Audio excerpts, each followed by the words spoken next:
So what's up nga pala sa inyo mga kaalpa? Bago tayo magsimula, nais ko nga palang ipakilala sa inyo ang Egeas Q8 Bluetooth Intercom. Ito ay may Mesh 3.0 technology na mayroong napakabilis at reliable smart connection. Flexible ito sa pag-send at pag-receive ng information. At may key features din itong multi-channel communication with 1 km range, Bluetooth 5.1, unlimited listeners, strong penetration with advanced noise control, and audio multitasking, microphone mute, FM radio, music sharing, and remote control. Mayroon din itong 1,200 mAh battery capacity na kayang tumagal ng up to 17 hours Bluetooth intercom with IP65 water resistant. Kaya kung bibili ka ng may kalidad at pangmatagalang intercom, mag-Egeas ka na. At kapag gusto mong mapanood yung unboxing and full review and quick tutorial ko, i-search mo lang ang Egeas Motor Review TV. At kapag gusto mong bumili nito, iwan ko yung link dyan sa baba, sa pin comment at dyan sa description box para pagka umorder ka, ay rekta Shopee ka na.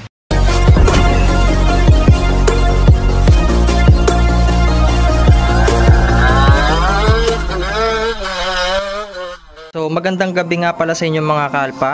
Motor Review TV is here. So ayan, ito nga pala yung Honda Click B3 natin. Ito, pakita ko lang yung setup natin. Ayan, naka-Indo concept. So ibabahagi ko lang sa inyo itong langis na Shell Advance, no. So bale 3,000 odo na pala itong tinakbo ng motor natin. 3,000 kilometers na yung odo niya. So ayan, napakaganda pa rin ng langis. Ayan, no. Ayan, pwede pa siyang kaya pa hanggang 4,000. So yung sa manual kasi, yung ginawa nating vlog nun, ang lifespan talaga nito umaabot siya ng 6,000 odo. Ayan. So ito yung gamit kong Shell Advance AX7 scooter oil 10W40. Bale, synthetic base po siya. Ayan. Super smart performance. Bale, 800 ml itong gamit natin, no? So, ito yung langis na ginagamit ko ngayon sa Honda Click natin. So, pakita ko lang ulit. Ayan, no? 3,000 odo na po yung tinakbo nito. Sulit na sulit yung langis natin.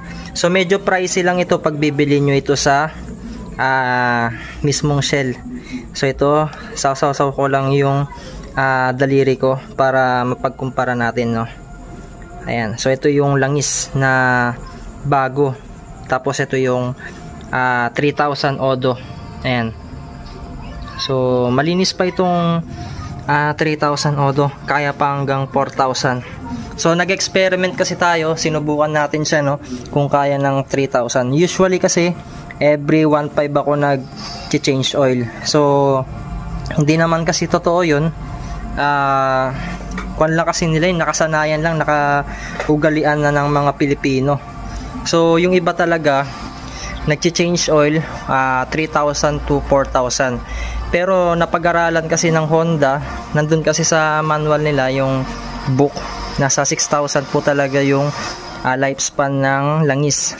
So dito nga mga kaalpa, kinuha ko yung mga langis, no. So isa dito yung bago, yung bagong bili natin na Shell Advance. Tapos yung dating gamit natin na Motul na scooter oil din, pang Click, pang Mio. Ayan.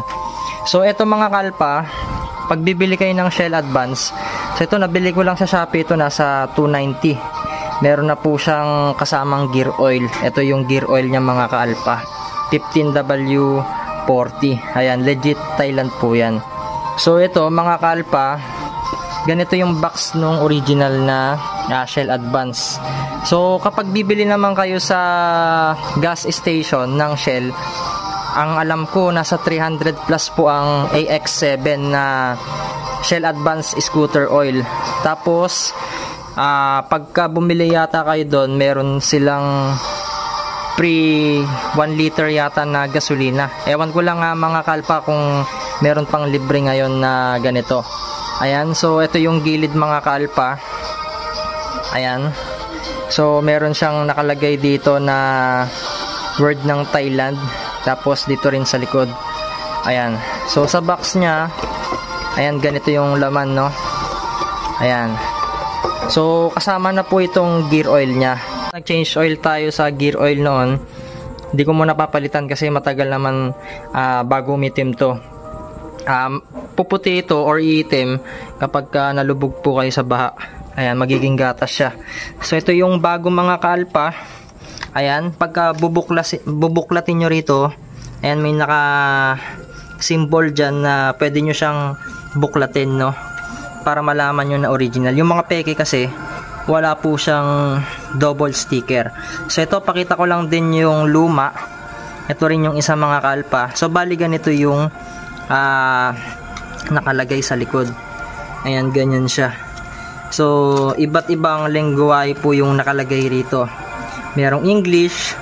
So ito, hindi ko alam itong isa. Ito naman Vietnamese, tsaka Chinese yata itong isa. Ayan. So makikita nyo rin dito kung kailan minanufacture, no. Ayan, July 2024. Tapos may naka-imprinta dito na code sa Thailand. So ito, buksan natin siya. Check natin, no, yung langis ng 1.5. So check natin. Ayan, ganyan na. Ito yung langis dati, mga kalpa. Ito yung 1.5. Ayan. So i-compare natin siya dito sa 3,000 odo.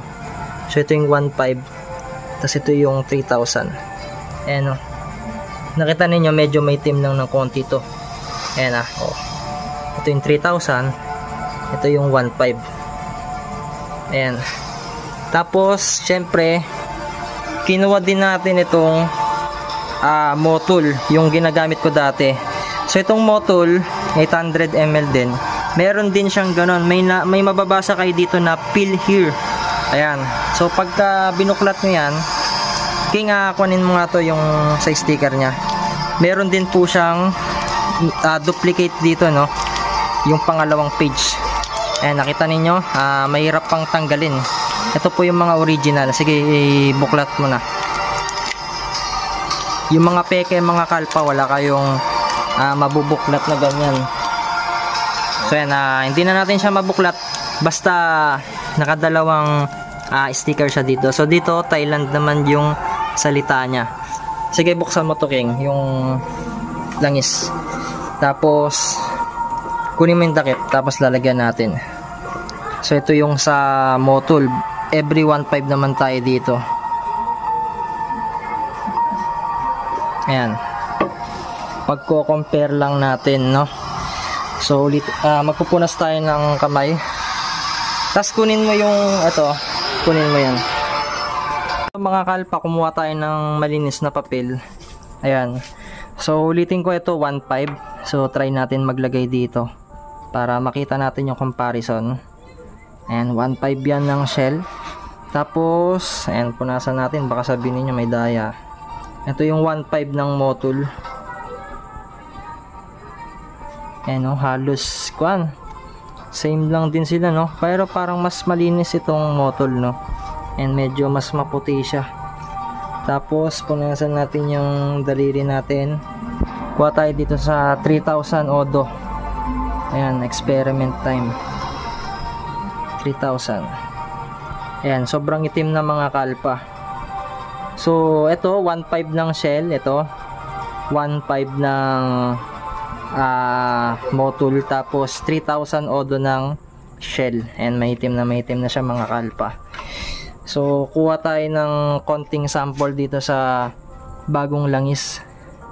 Ayan, kuha tayong konti. Ito, lagay natin dito. Ayan. So ito siya mga kalpa. Ayan, sana meron po kayong comparison guide, no. So yung 3,000 odo mga kalpa, goods pa naman siya. Ayan, pwede pa siguro to ng 4,000 odo. Mga kalpa, buwan din bago tayo mag-comparison ng ganito, no.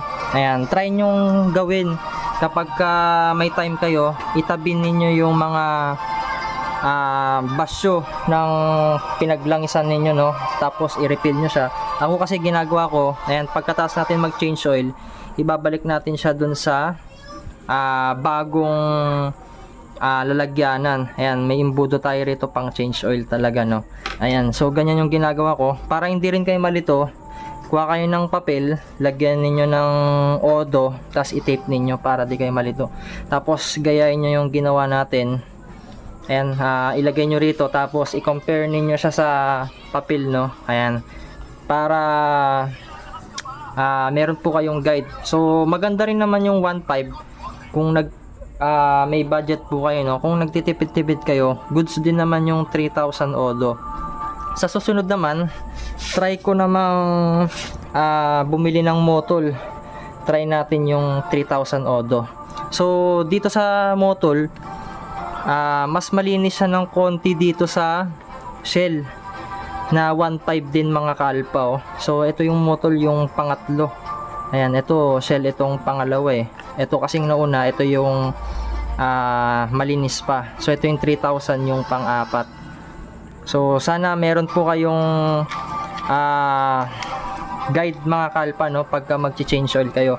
So ito hindi naman ito paninira, comparison lang naman tsaka guide. So maganda itong dalawang ito, Shell Advance tsaka Motol, the best. Yan lang po yung ginagamit kong langis, wala na pong iba. Sa mga TMX naman, Repsol po yung ginagamit ko. Ayan, paalala ko mga kalpa, hindi po ako nagpo-promote ng langis. So ito based on my experience kasi. So may experience na tayo sa mga langis, kaya ito po yung nire-recommend ko sa inyo. Kahit na hindi po nila pinapa-promote sa akin. Ayan, Shell Advance tsaka Motol, the best ito mga kalpa. At yan mga kalpa, no, sana meron po kayong natutunan dito sa comparison ng langis dito sa mga scooter natin, lalong lalo na sa Honda Click. Syempre naka Honda Click tayo, puro Honda Click yung mga ina-upload natin. Ayan, wag po ninyong papabayaan sa langis yung motor ninyo, mura lang ang langis. Yung mga nagtitipid, pwede yung 3,000 odo, paalala ko. Tapos yung 1.5, kung may budget kayo, ayan, pwede po kayo mag 1.5 na odo kapag magpapalit kayo ng langis. And wag nyo sana kakalimutan na mag-subscribe sa channel natin mga kalpa, and i-click yung notification bell para sa tuwing nag-upload tayo ay lagi kayong ma-notify at lagi kayong updated. And thanks for watching.